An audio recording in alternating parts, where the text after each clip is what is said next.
Hello everyone, আমি আশরাফুল হক। আজ আমি কথা বলবো কল সেন্টার সলিউশন নিয়ে।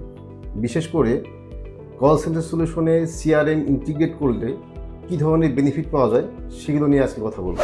একটা বিজনেসে কাস্টমারদের সাথে স্মার্ট কমিউনিকেশনটা অত্যন্ত জরুরি। যখন আপনি এই কল সেন্টার সলিউশনের সাথে সিআরএমটা ইন্টিগ্রেট করতে পারবেন, তখন এটা হয়ে যায় একটা complete customer management platform. Call centre solution with CRM এর কিছু সুবিধাগুলো নিয়ে কথা বলতে যাচ্ছি। অটো কল ডিস্ট্রিবিউশন, এর মাধ্যমে যখন কল আসবে অটোমেটিক্যালি এজেন্টদের মধ্যে কলগুলো ডিস্ট্রিবিউশন হয়ে যাবে। কল পপ আপ, কলার যখন কল করবে তখন এজেন্টের স্ক্রিনে কলারের ডিটেইল ইনফরমেশন পপ আপ করবে।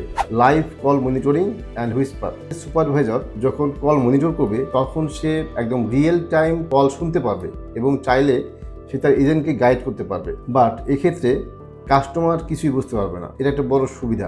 Real time agent dashboard, call সেন্টারের এজেন্ট যখন কথা বলবে তার যে ড্যাশবোর্ড থাকবে, ড্যাশবোর্ডে সে কতগুলা কল কিউতে আছে, কতগুলা কল মিসড কল হচ্ছে এবং আরও অনেক রিপোর্ট সে ড্যাশবোর্ডে দেখতে পাবে। ডিটেইল রিপোর্ট, সকল রকম প্রয়োজনীয় রিপোর্ট আপনি এখান থেকে পেয়ে যাবেন। Queue management with priority calling, যদি কোনো প্রায়োরিটি কাস্টমার থাকে সে লিস্ট সেট আপ করে দিলে সেই লিস্ট অনুযায়ী কলের কিউগুলো ডিফারেন্ট হবে এবং ডিফারেন্ট এজেন্টের কাছে পৌঁছে যাবে।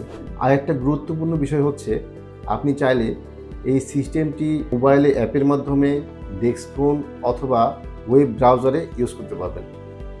হেড অফিস থেকে শুরু করে ব্রাঞ্চ সব কিছু একই প্ল্যাটফর্মে পেয়ে যাবেন। Thank you for watching.